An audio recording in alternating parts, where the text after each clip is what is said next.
Hello and welcome. We have Dr. Stephanie Westcott again with us today. You remember she has recorded one session with us prior to talk about what are the nitty-gritty details of if you like to patent or secure your IP, intellectual property. Today we bring her back where she's talking about what can you patent as a scientist, as a researcher, as a physician, anybody in the healthcare meeting. So welcome, Dr. Westcott, again to our channel, and floor is yours. Thank you so much. Lovely to be back. And I just want to say thank you for watching our previous video. And if you have questions or comments or something that you would like to know more about, please let us know. So today, what can you patent? The good news is that there's a tremendous amount, a tremendous number of different types of things that you can patent in the medical and scientific fields. And as one example of many, showing an image of a patent for the first CT scanner, and something that's now used widely, has been improved upon in many ways, and is just a really cool device. And fun fact, you can stick a violin in there and get fun images. I've done that. But to the point. So we talked a little bit last time about there are different statutory requirements for an invention in order for it to be patentable, and the examination process involves an examiner reviewing your application and determining whether or not you meet those requirements. And again, keep in mind, I am looking at things from a US patent perspective. So US law has these 3 statutory requirements for an invention. There are additional statutory requirements for the disclosure in the application, but we're not talking about that right now.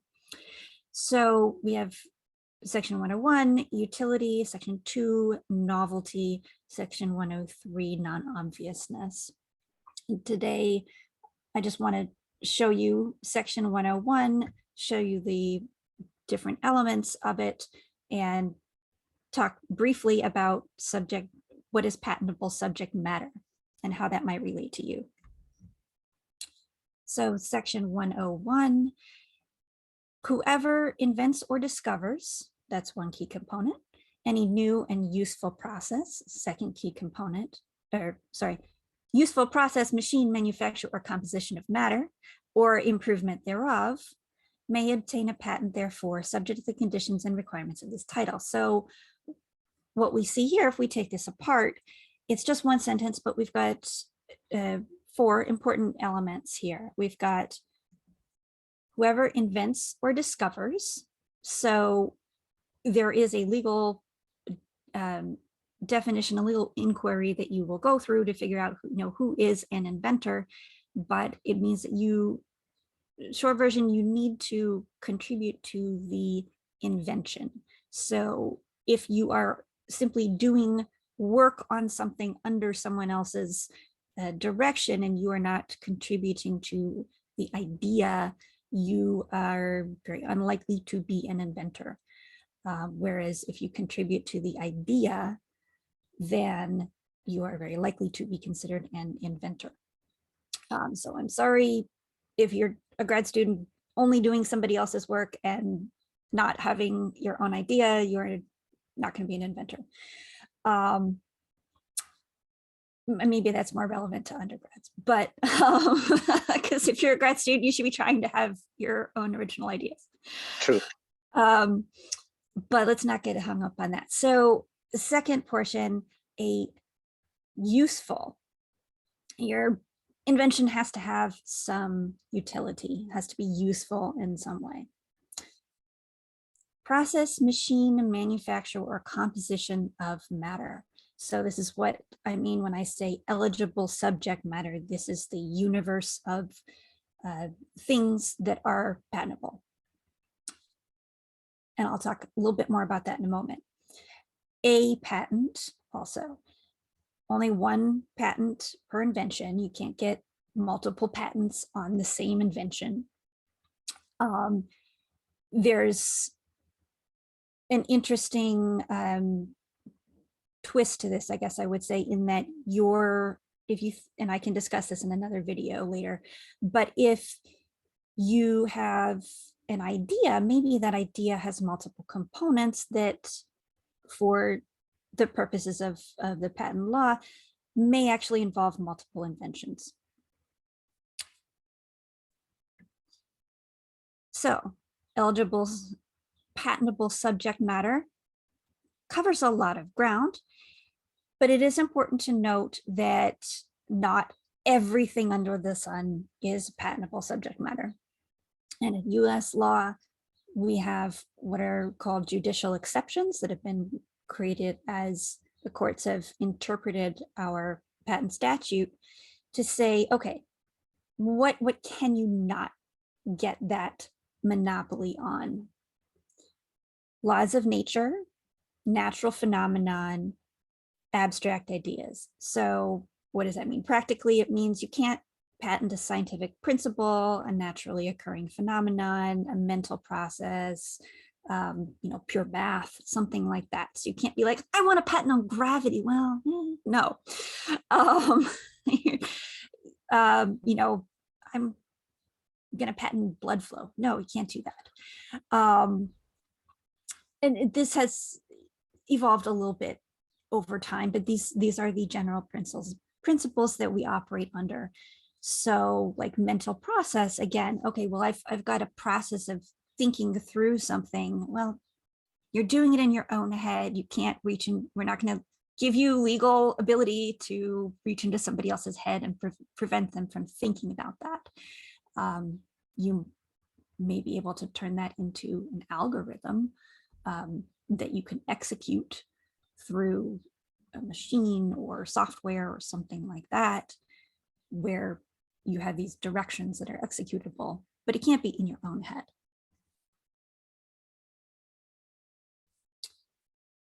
So the USPTO, there's a MPEP, this is the Manual of Patent Practice and Procedure, and it's very, very large document, and there's a, it goes through this extensively, but these are some helpful ways, and I'm borrowing this from the USPTO. These are some helpful ways to think about these different types of eligible subject matter.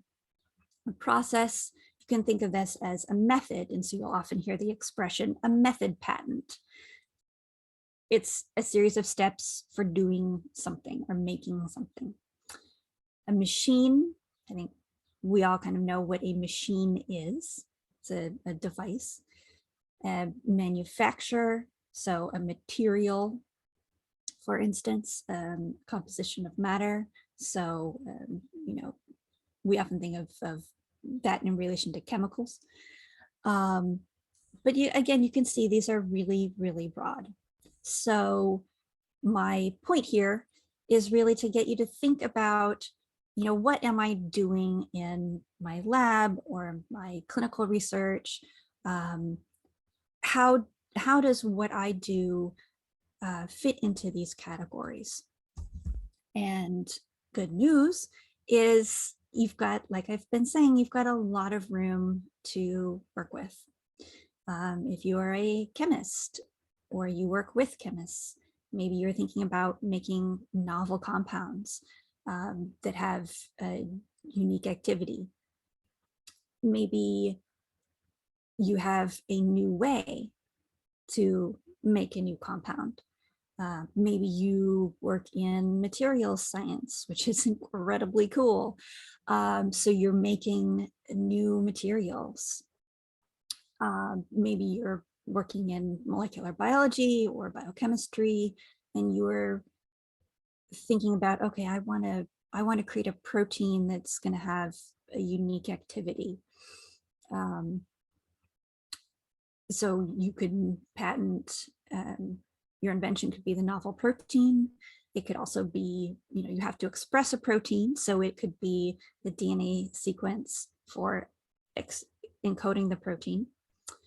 Maybe you're working in medicine and you see a problem, or you're trying to find a way to administer a drug maybe, or you want a new type of surgical device to do a particular thing, those could be patentable. Maybe it's a method of using that device. Maybe you're building, I don't know, a new sequencer and you have a novel way to sequence DNA. Or maybe you have a new chemical that helps you sequence the novel DNA in your new sequencer. And maybe you have software to, maybe you've written an algorithm to analyze, I don't know, maybe you have a new way of analyzing sequences. I feel like that's pretty well known at this point, but maybe you've had I don't know, maybe you figured out a new way to do it. So there's a tremendous amount of ground that you can cover here. And because it's something that everyone always asks, well, okay, what about exceptions? Well, I think the big one is no, you cannot patent a human. Nobody's to do that. People always ask, the answer is no. And I will say there are non-US considerations as well, and your patent attorney, your agent, and your institution will point this out to you or work with you on this. But things like methods of treatment are not, like methods of treating a disease, say, are not patentable in a lot of jurisdictions. So there are clever ways that your attorney might write a claim to get around that. Just, keeping in mind that the law varies based on the jurisdiction that you're working in. And so that's that. Now, this is very, very important. I'm really appreciative that you are showing some of these things, and it kind of provides a little overview of what could be patentable in a sense, that the variety is so much that people should be thinking about. The whole reason of starting this series with you, Dr. Westcott, is that to motivate our young healthcare professionals to think in that direction, that if they're working on something cool, this is their own idea, and they can always sort out and think reaching out to the institution, reaching out to somebody like you who's a little bit more knowledgeable. And again, this is an educational video. There is no, we don't take any claim that this is the legal advice and so on and so forth. So we are just doing it to spread the word in this regard. The question come to you in my mind is that as we look for these different patent parts, and then you mentioned the algorithms, we are in software, and there is a question comes in, oh, can I patent this particular algorithm? Of course, anybody, our goal is that you want to prevent anybody else to do it as well. Do you have any insights? What are the cautions, or at least that letting our viewers know that not all algorithms are patentable in a sense? So any thoughts and insights on that?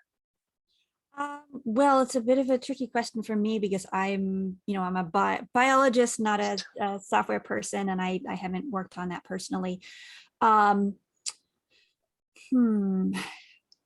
would say just keep in mind, the primary thing I think to think about is keep in mind that that might be a patentable thing that you are doing. And it is up to you and whoever you're working with to decide whether you want to make that open source or you want to seek a patent on it. Because there's software is one of those things where I think there is a lot of value in open source. And that's a conversation for experts on that. But there's tremendous amount of value in it, having it be very accessible. And it just moves so fast. I'll just briefly get on my little personal soapbox that perhaps down the road in the future, our system should think about being more creative in how we protect it. Perhaps patents is not the best method because it doesn't necessarily fit the thing. But that's a conversation for experts. So I would just say, go back to consider that if you are developing an algorithm for analyzing something, that it may be patentable, and talk to your supervisor, talk to your institution, and be thinking what, also getting back to the institution aspect, is it something that you think is going to be really valuable and commercializable, or is it going to be, it's just a little thing for your project? Sometimes that's hard to protect, but do keep that in mind. So I mentioned, people use algorithms and software for a lot of types of analysis, whether it's analyzing behavior or sequences is what always comes to mind for me. But there's other things that you might do with it. Maybe you've come up with a novel way to analyze images or something like that. That actually might be pretty useful in a broader context. So yeah, Oh, that was maybe not as direct as you'd hoped, but just realize that it is a thing that exists. absolutely, and I think there are more to it as well, with just scratching the surface in educating the folks. So we know that we'll be bringing you back, because we just talked about the first mark of it. So hoping to have at least 2 more sessions with you. But viewers, please like and subscribe, and then write in comment section what you liked and what you like to hear from Dr. Westcott when we bring her back. Dr. Westcott, thank you so much once again for being here today and then recording this with us today. Thanks so much, Rahul.